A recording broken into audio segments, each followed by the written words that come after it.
Sejam bem-vindos ao Organizalogia. Eu sou Débora. Eu sou a Dominique. Eu sou Ellen.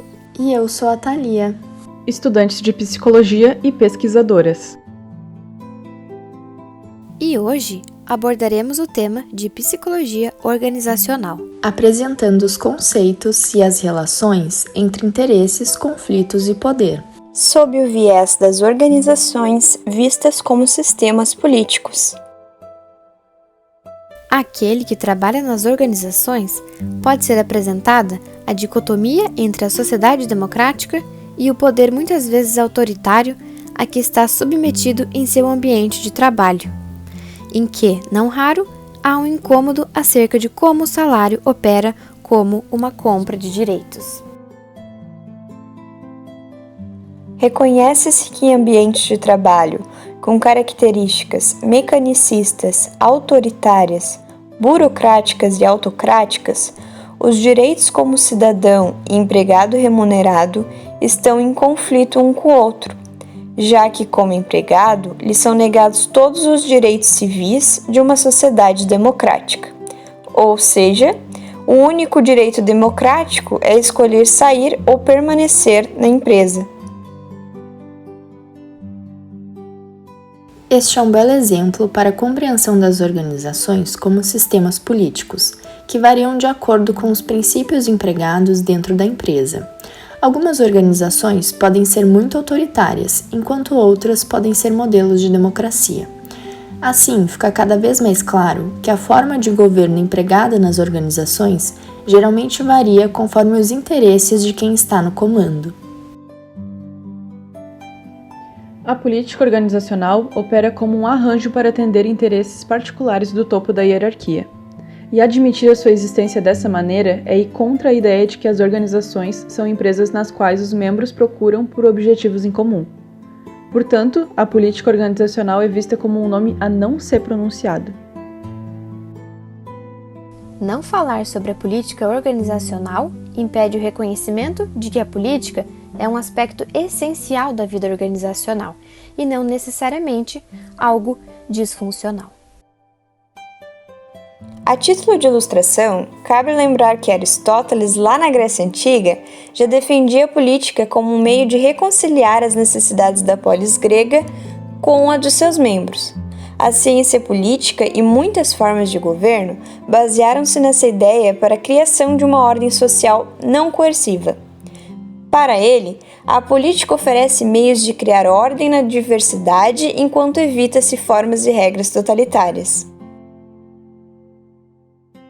Para a implementação de sistemas organizacionais que visam o equilíbrio de necessidades entre os direitos dos trabalhadores e a demanda das organizações, é necessário entender as organizações como sistemas políticos e desvendar a política organizacional.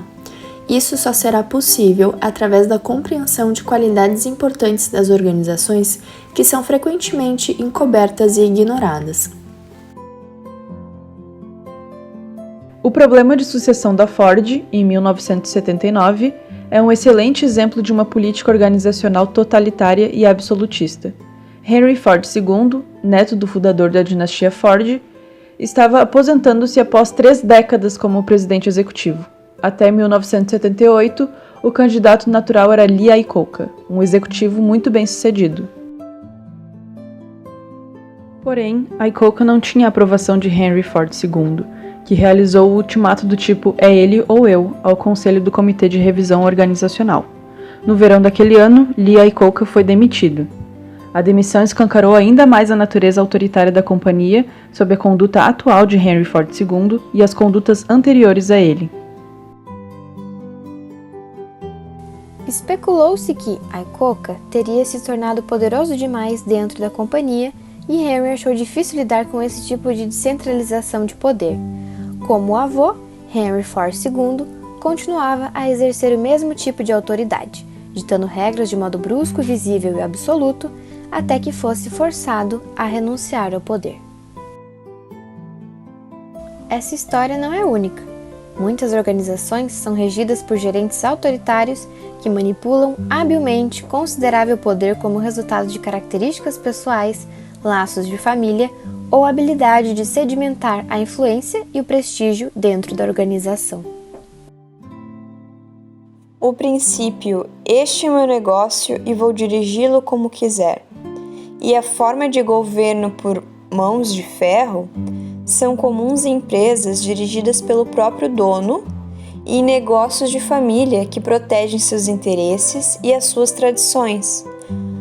A base dessas organizações tendem a ser autocráticas em lugar de democráticas, no sentido de que o poder final para a tomada de decisões está centralizado. Uma política organizacional à la Cersei Lannister. A associação com termos políticos somente é possível porque as organizações, assim como as formas de governo, empregam algum sistema de regras como meio de criar e manter a ordem entre seus membros. A seguir, apresentaremos as formas de governar politicamente, que são as variações mais comuns das regras políticas encontradas nas organizações. Essa análise política traz contribuições válidas à análise organizacional. Autocracia é um governo absoluto em que o poder é sustentado por um indivíduo ou um pequeno grupo, e é apoiado pelo controle de recursos críticos, pelo direito de propriedade ou possessão de direitos, tradição, carisma e outras razões para invocar privilégios pessoais. Burocracia é uma regra exercida por meio da palavra escrita, que oferece as bases de uma autoridade do tipo racional legal ou o governo pela lei. Agora vamos ouvir Ron Swanson de Parks and Recreation nos falar por que o governo importa e entender um pouco mais os processos burocráticos. My report is due tomorrow. What's it on? Why government matters. Really? It's never too early to learn that the government is a greedy piglet that suckles on a taxpayer's teat until they have sore, chapped nipples. I'm gonna need a different metaphor to give this 9-year-old. Let's get started. Life, liberty, and property. It's John Locke. This is your lunch. Now, you should be able to do whatever you want to with this, right? If you want to eat all of it, great. If you want to throw it away in the garbage, that's your prerogative. But here I come, the government. And I get to take 40% of your lunch. And that, Lauren, is how taxes work. That's not fair. You're learning. Uh-oh. Capital gains tax.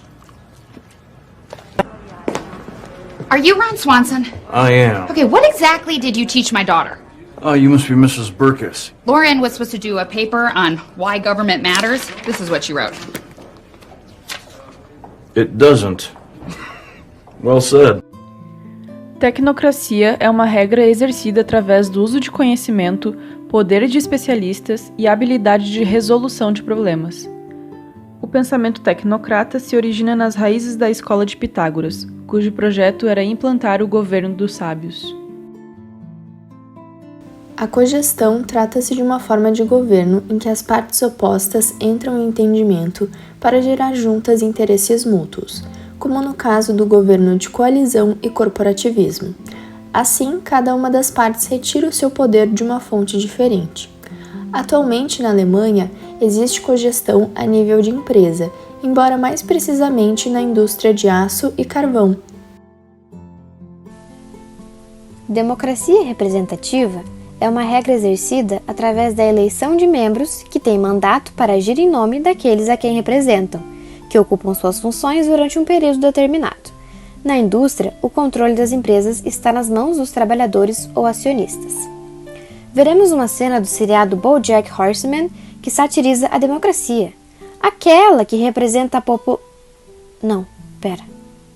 que o conceito de livre escolha das mulheres não foi longe demais? Montamos um painel diversificado de homens brancos de gravata borboleta para falar de aborto. Senhores? Tom, isso não é só uma questão feminina. Sou homem, mas se ficasse grávido, paralisaria minha vida por uma criança que não desejo? Sim, paralisaria. E digo isso com convicção, porque nunca vou ter que tomar essa decisão. Então sou imparcial. Será que aborto é mesmo necessário? Olha, há uma teoria que diz que se a gravidez realmente é indesejada, o corpo tem um modo de separar o feto em partículas de gás. E aí é expelido pelos gases.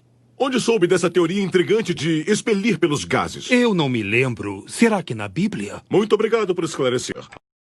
Democracia direta é o sistema pelo qual cada um tem direito igual de governar, tomando parte de todas as decisões, como é o caso de muitas organizações comunitárias. Trata-se de um princípio de governo no qual a auto-organização é a maneira-chave da organização. A primeira democracia de que se tem relatos é a de Atenas, na Grécia Antiga, onde os cidadãos reuniam-se nas praças públicas para discutir política. Bom, pelo menos se você fosse homem e branco. Na prática, encontra-se nas organizações o uso simultâneo entre as espécies de governo. A política organizacional nasce da tensão entre pessoas que pensam e agem de formas diferentes. Para entender este processo melhor, é preciso analisar as relações entre interesses, conflitos e poder. Interesses são um conjunto complexo de predisposições que envolvem objetivos, valores, desejos, expectativas e outras orientações e inclinações que levam as pessoas a agir de determinada maneira. Os interesses são aquilo que se deseja preservar, ampliar e atingir. Em meio a esse desejo, acabamos percebendo os outros como intrusos de quem nos defendemos e a quem atacamos, para podermos proteger nosso posicionamento pessoal. Esse posicionamento está relacionado ao conteúdo político da organização, que aumenta com o reconhecimento de outras pessoas e de seus interesses, que podem ameaçar aos nossos. É um jogo político que se torna visível em situações de decisões para o desenvolvimento da empresa. A título de ilustração, trazemos o caso a seguir. O Sr. X era o renomado vice-presidente de marketing de uma empresa. Ainda que tivesse conduzido diversas campanhas de sucesso, suas ideias elitistas estavam diretamente ligadas à sua personalidade. Muitas vezes sua vida pessoal refletia-se no trabalho, atingindo e envolvendo públicos dos quais se sentia parte. Alguns membros do conselho compartilhavam o mesmo estilo elitista do Sr. X, servindo de grande apoio ao seu trabalho e sendo essenciais para a aceitação de sua estratégia mercadológica pela empresa. Por outro lado, outros membros não prestigiados socialmente, mas reconhecidos profissionalmente, sentiam que a empresa estava perdendo oportunidades por se manterem presos à perspectiva elitista do Sr. X. Então, com objetivos de mudança, mobilizaram uma conscientização para considerar outras opções de política. Uma boa oportunidade de mudança surgiu quando o Sr. M, um dos membros preocupados com as perdas de oportunidades, indicou o Sr. X para a vaga de vice-presidente de marketing de uma empresa europeia. O Sr. X aceitou o novo cargo, já que combinava ainda mais com suas ideias elitistas. Com sua saída, foi possível começar a pensar em outras alternativas políticas para a empresa. A Sra. J, uma mulher jovem, ambiciosa e elegante, foi a sucessora do Sr. X e parecia atender ao equilíbrio entre o estilo sofisticado já estabelecido pela empresa e as promessas de novas iniciativas. Suas primeiras ações objetivavam manter a imagem do mercado de elite, mas também ampliar as suas alternativas para incluir novas áreas. Ela planejava deixar a sua marca na indústria e, para isso, deveria estabelecer uma filosofia diferente da do Sr. X, mas manter o apoio dos membros que o apoiavam, conservando o que já havia sido atingido e ressaltando a promessa de novos mercados. A Sra. J conseguiu equilibrar as ideias entre os membros da empresa e, assim, dar início ao seu legado na organização. Através do equilíbrio alcançado pela Sra. J, consegue-se ver claramente um exemplo de coalizão, uma importante dimensão da vida organizacional. As coalizões surgem através da cooperação entre indivíduos, que possuem objetivos e preferências diferentes entre si. A partir desse entendimento, pode-se dizer que a organização é uma coalizão com múltiplos objetivos. O conflito aparece sempre que há colisão de interesses percebidos ou reais. Sempre estará presente no contexto organizacional e frequentemente é visto como uma força disfuncional. Alimentando a existência de conflitos, muitas organizações modernas planejam manobras políticas em favor da coexistência de competição e colaboração entre os indivíduos. Assim, devem colaborar em busca de uma tarefa em comum, enquanto competem entre si por recursos limitados e promoção de carreira. Essa dimensão conflitante é percebida claramente ao refletirmos que na hierarquia organizacional existe mais cargos na base do que na cúpula. Logo, a competição pelos lugares do topo provavelmente será mais forte, e qualquer corrida pela carreira terá menos vencedores do que perdedores.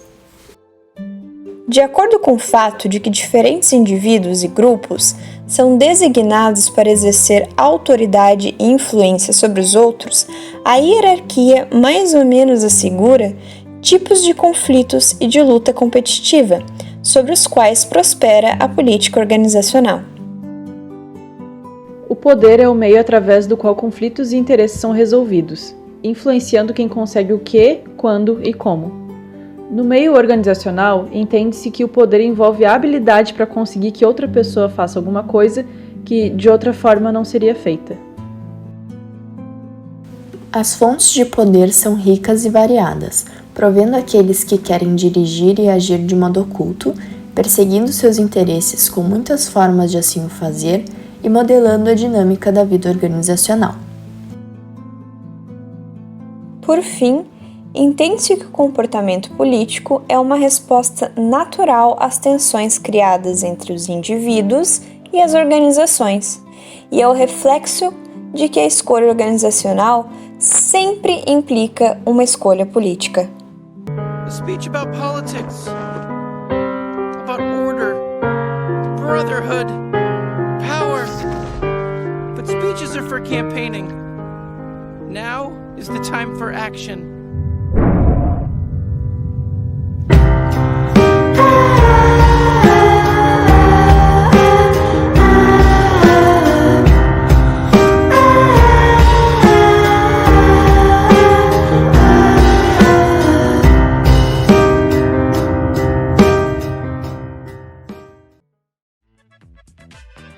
Esse Organiza a Logia foi um oferecimento Ubra Torres. Conhecimento, quem tem, vai além.